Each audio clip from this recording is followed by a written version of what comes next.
Bueno, como siempre, María Cristina ha tenido la deferencia de invitarme a lo que ella organiza año a año. Todo lo que ustedes ven aquí es organizado exclusivamente por ella.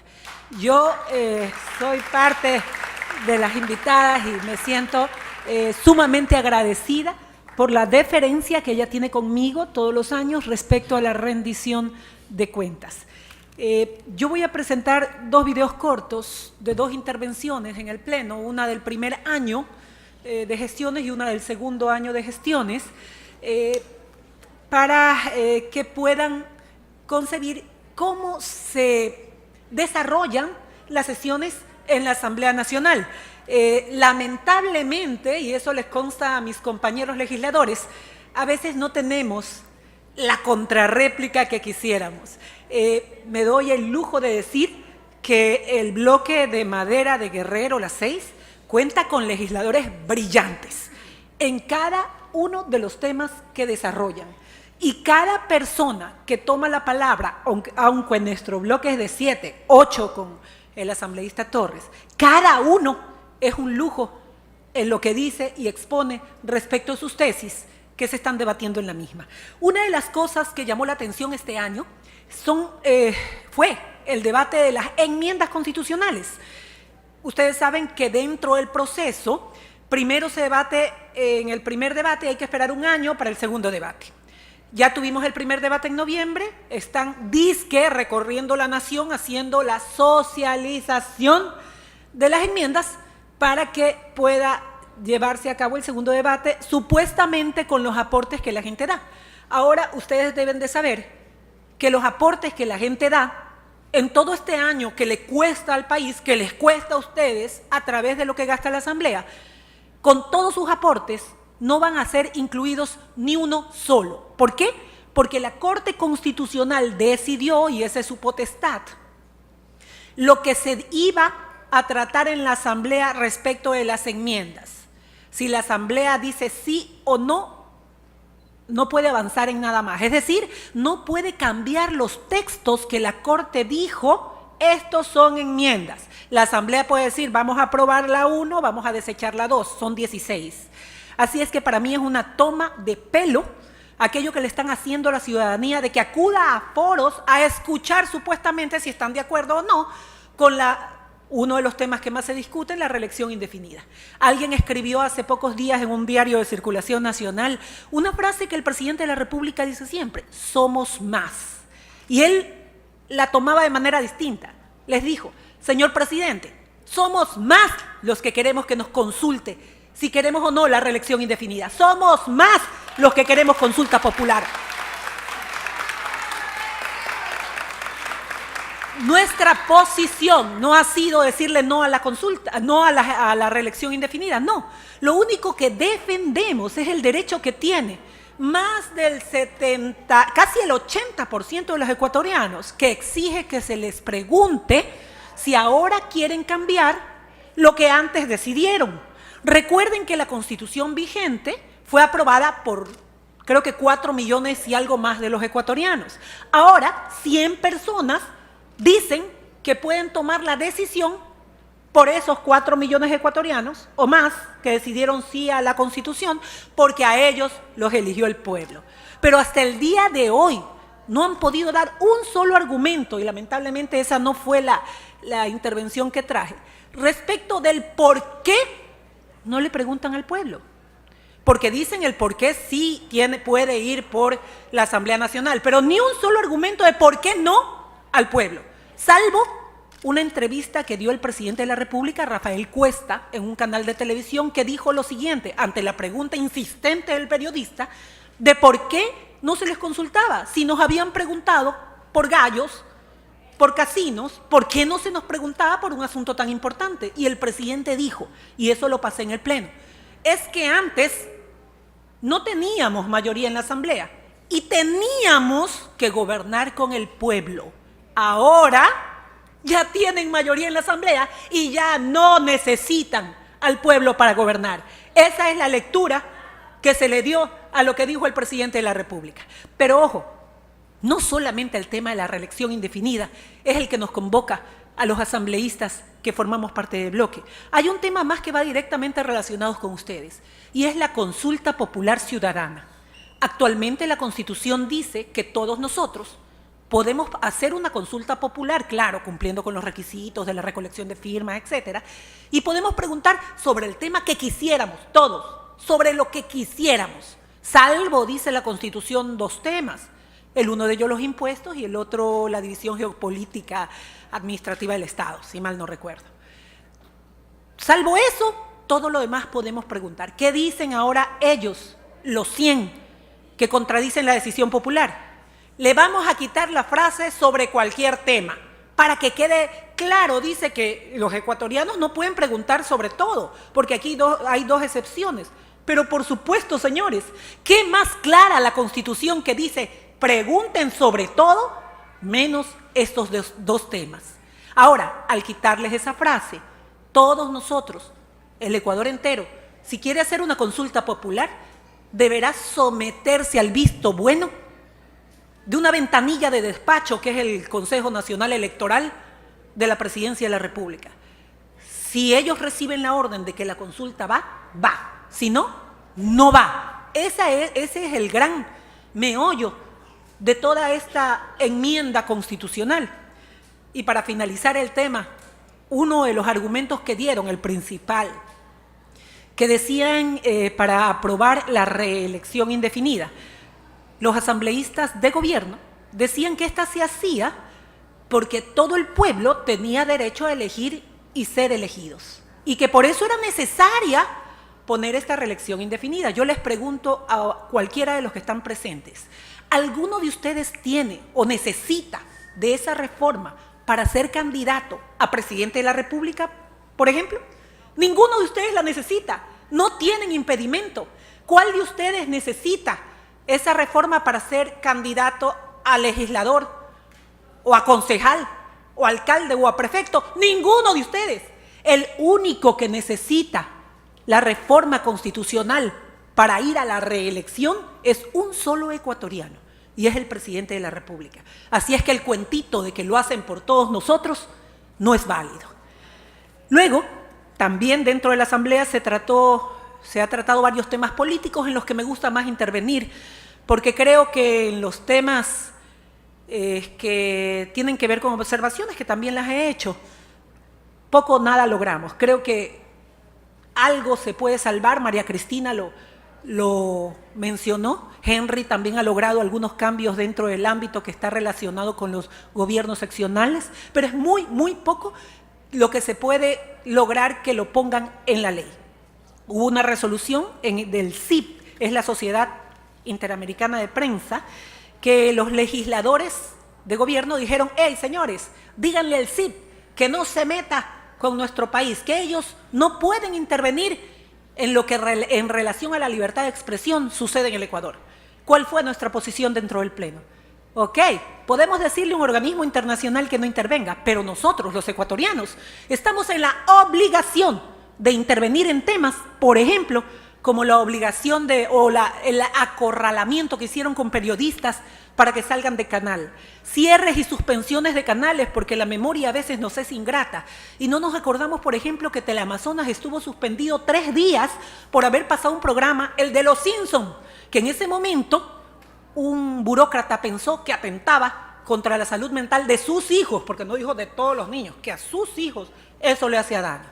No recordamos las multas grandiosas que el presidente ha exigido, por ejemplo, a Diario El Universo, cuando se sintió afectado en su honra, y que uno de los directivos de Diario El Universo tuvo que esconderse en una embajada. No hablaron, por ejemplo, de los juicios, de las multas, de las sanciones, de la ley de comunicación con la que nuestra prensa, si ustedes, los que les gusta leer o ver los noticieros, habrán notado que ahora el contenido de los noticieros de televisión y el contenido de los diarios se basa en crónica roja y en reseñas que no tienen casi ninguna trascendencia. Crónica roja, lo que criticaban antes el partido de gobierno respecto de Diario Extra. Eso sí, no le permiten salir a ninguna mujer en bikini en Diario Extra, porque por Dios, eso es un horror. Pero a la par no hacen exclusión de los menores de edad para que consuman drogas en los colegios, porque la ley dice todos, no dice todos menos los niños.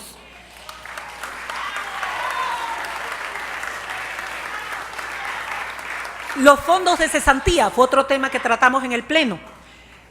El argumento de ellos es que estos fondos de cesantía de los maestros, recuerdan que ellos aportaban voluntariamente de su plata para tener una cesantía diferente a la del Seguro Social, adicional, es decir, aportaban al Seguro Social, aportaban a un seguro privado que ellos habían constituido hace algunos años. El gobierno dijo no, cuando empezó a escasear el dinero por el despilfarro que hacen del mismo. No. Señores, ese fondo de cesantía lo tenemos que manejar nosotros. ¿Por qué? Porque al inicio del fondo hubo aporte del Estado en años anteriores.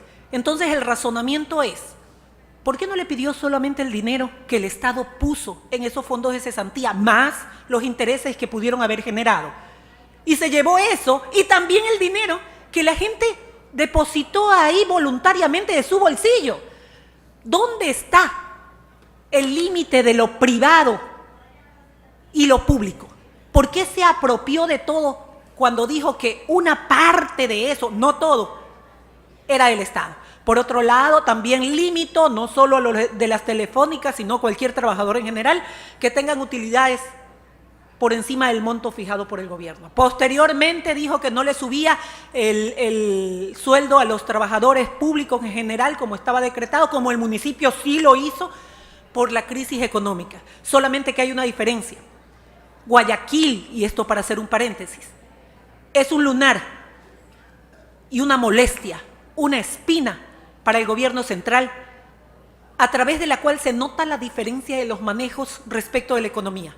¿Por qué el gobierno central tiene que bajarle los sueldos a los funcionarios para obtener 21 millones de dólares? Ojo, cuando el presupuesto es 36.000 millones de dólares, o sea que 21 millones de dólares no es nada para atender la mortalidad materna e infantil.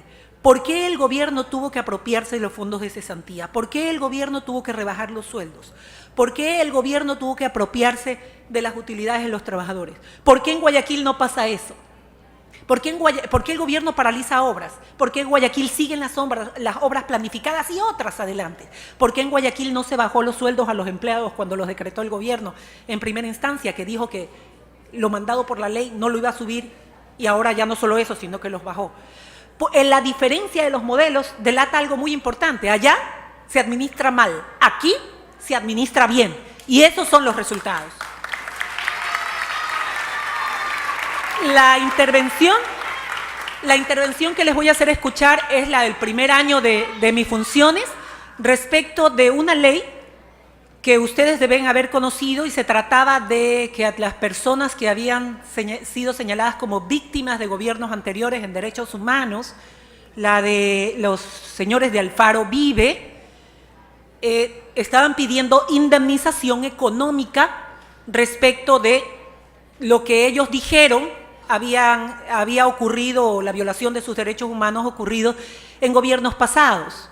Lo que llamó la atención es que dentro de ese proyecto jamás se habló de la indemnización o el reconocimiento, por lo menos, de las víctimas de ellos en ese entonces, como los policías que mataron por la espalda, varios, como la gente que murió en los asaltos que cometieron, como no quedó un solo banco sin asaltar, un solo banco en el país no quedó sin asaltar.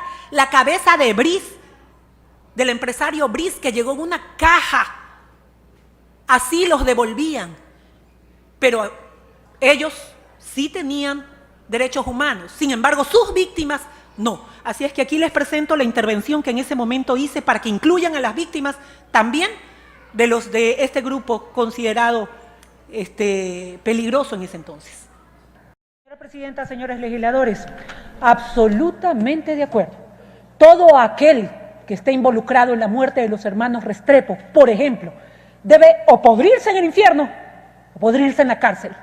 Igual, todo aquel que esté involucrado en torturas, violaciones a los derechos humanos o violaciones sexuales o privaciones ilegítimas de la libertad, debe podrirse en la cárcel. Y si está muerto, en el infierno. Pero cuidado, cuidado con ese informe, porque es un informe castrado, un informe mutilado. ¿Dónde está en ese informe, por ejemplo, los 3 policías muertos por la espalda, asesinados por la espalda por el grupo El Faro Vive Carajo, cuando fueron a rescatar a uno de sus compañeros? ¿Dónde está el otro policía, si mal no recuerdo, Galo Miño, asesinado también de un tiro por la espalda por el mismo grupo?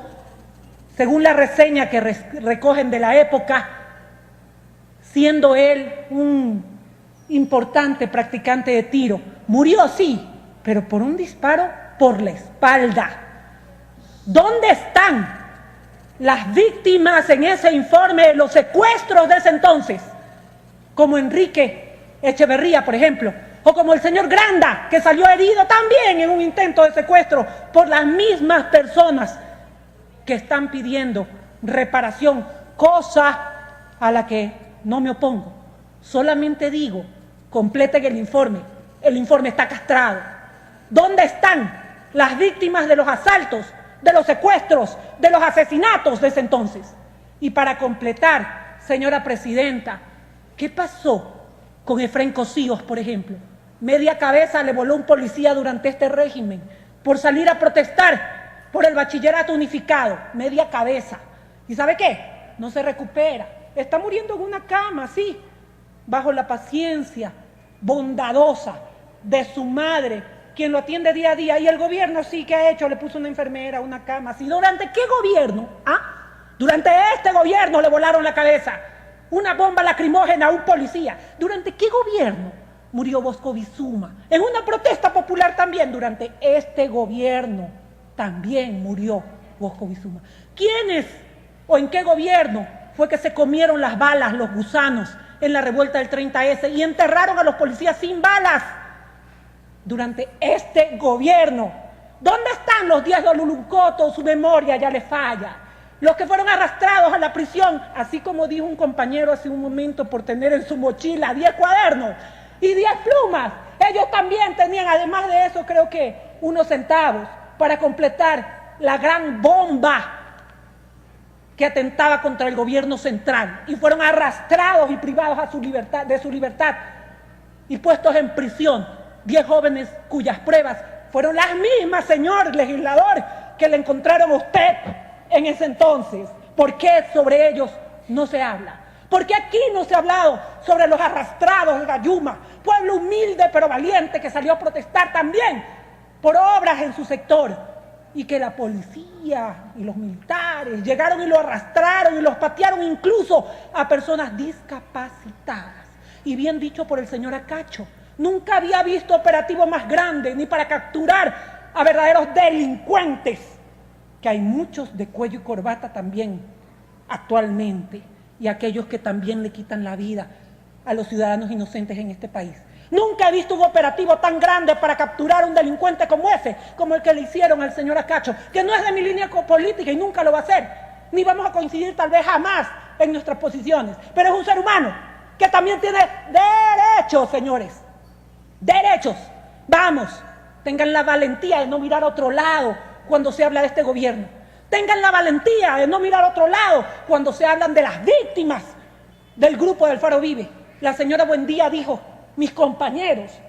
¿Sí, compañeros de qué? ¿Por qué no completa? ¿Eran compañeros de farra, compañeros de barrio, compañeros de estudio? No, eran compañeros de armas, que asaltaban bancos, que secuestraban personas, que asesinaban personas. ¿Dónde queda la otra cara de la moneda, señores? No seamos hipócritas y, como dijo en alguna ocasión la actual vicepresidenta, pacatos y moralinos. Aquí ese informe debe ser completo, y le aseguro que cuando lo complete, todos los que estamos en esta fila, todos votaremos porque los torturadores, sea del gobierno que sean, se pudran en la cárcel y respondan por sus crímenes. Todos, también que se incluyan a las víctimas de sus víctimas. Muchas gracias, señora presidenta. Disculpen los gritos, pero yo hablo así allá y creo que en todo lado. Esa fue la intervención, como ahí decía, del primer año, una de las intervenciones. Luego se trató también durante este periodo un tema en el Código Civil respecto del matrimonio de los adolescentes, prohibiendo que los jóvenes que tengan menos de 18 años se casen. ¿Y cuál era la razón? Evitar los embarazos de los adolescentes. Nosotros dijimos en principio que había lógica en que personas que tengan 18 años ahí puedan recién casarse, porque era un contrato, porque ese contrato traía varias obligaciones que tenían que hacerse responsables los jóvenes.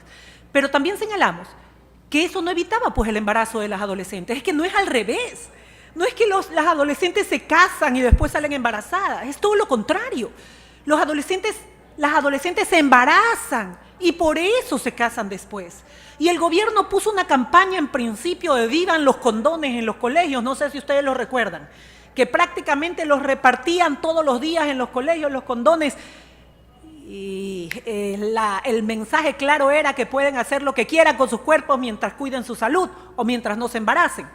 Después sale el presidente y dice hace poco, hoy nos hemos equivocado y ha sido responsabilidad de esta gente que me acompaña, dice, que yo me dejé llevar por ellos. Ahora vamos a la campaña absolutamente opuesta. Nadie tiene relaciones sexuales hasta antes de casarse. Sí, ideal. Pero eso es falso, pues señores, eso es falso. Díganme, si eso en la práctica se puede cumplir, nunca. Aquí deben de poner a mi criterio, y eso expuse dentro de esa intervención, campañas en los colegios como hacen en otros países, donde a los jóvenes les dan muñecos que cumplen todas las funciones de un bebé. Y que tienen sensores que les dicen que a los profesores, o los pueden leer, no sé cuál será el sistema, de cuándo los dejaron llorando, de cuándo no los alimentaron, de cuándo no les cambiaron en pañal. Y el joven de 14, 16, 15 años se va a la casa con el bebé y tiene que levantarse madrugada porque llora, tiene que alimentarlo, tiene que cargarlo, todo el día, van al siguiente día sin poder estudiar con las ojeras acá, y otra vez el mismo proceso todos los días. ¿Ustedes saben quién quiere tener hijos con eso? ¿A esa edad? Nadie, pues. Saben que no pueden ni siquiera salir a sus fiestas ni con sus amigos porque tienen que estar con el bebé aquí. Es otro tipo de campaña donde el gobierno debe estar gastando su dinero, y no en las campañas de ese permanente lavado de cerebro que nos hacen en el periódico o en la televisión respecto de que todo va bien. Como decía antes los Elíes, es que el país avanza, ¿no? Que avanza el Seguro Social, avanza en 8 años, y el presidente se tapó la cara en un periódico y dijo, ¡ay, qué horror, recién me entero! Después de 8 años. O sea que hubieran pasado 2 gobiernos y no se hubiera dado cuenta de que el hospital de Guayaquil, del Seguro Social, Teodoro Maldonado, era un desastre y habían corrupciones. Otro tema que se trató fue, para finalizar, porque no los quiero abrumar, hay muchos otros temas, el tema de las mujeres. A través de una resolución, el partido de gobierno quería condenar, y en eso estábamos de acuerdo, a lo que sucedía con las mujeres de Nigeria, las chiquillas que fueron secuestradas brutalmente por este grupo terrorista. Y ahí sí los condenaban, pero ni una de ellas dijo una palabra sobre las mujeres que eran lapidadas en Irán, país con el que este gobierno tiene convenios, y la legislación que en ese país todavía existe en su código penal, que señala que a los hombres para lapidarlos los entierran hasta la cabeza, solamente le dejan la cabeza afuera, un piedrazo y lo matan. A las mujeres del pecho para arriba quedan descubiertas para que se demoren más en morir. ¿Y saben lo que dice la ley? Que deben ser apedradas con piedras no tan grandes que la puedan matar enseguida, ni tan pequeñas que le hagan poco daño. O sea, el mensaje es que sufran minuto a minuto, enterradas hasta la cintura por algo que ellos consideran pecados. Pero ese tema ellas no los trataban. ¿No ves que el presidente es amiguito y tienen convenios con este país? Así es que esa también fue la exposición en ese entonces, y posteriormente hubo una última intervención en este tema respecto de las mujeres, porque por el Día de la Mujer y todo esto, y aquí me dirijo a las que estamos aquí, y con ese video termino, nos dieron una cátedra a las mujeres de Alianza País, luego de que a ellas las castigaron yendo a la esquina a 3 meses sin hablar por haber desafiado al presidente y haber pensado de manera distinta. Nos dieron una cátedra de que las mujeres éramos frágiles, de que éramos cosa sublime, de que éramos vaso frágil y etcétera. Yo no sé si aquí alguna mujer quiere ser un vaso frágil y eso fue lo que les dije en la intervención, que prefiero ya no pasárselas porque ya el tiempo ha corrido. Nosotras no queremos ser vasos frágiles, nosotras no queremos que nos lleven flores, nosotras no queremos chocolate, nosotras queremos respeto, queremos ser mujeres fuertes, queremos ser mujeres valientes, queremos ser mujeres a las que no nos digan que nos callemos por haber pensado distinto y nuestros partidos políticos nos expulsen de la asamblea 3 meses y nos prohíban encima hablar en la prensa. Felizmente estoy en un partido que aún considerado machista jamás se ha dado un tipo de cuestiones como esa. Y ese partido considerado machista fue el que puso en el 2006 a una mujer candidata a la presidencia de la República. Muchísimas gracias y es parte de lo que le puedo informar.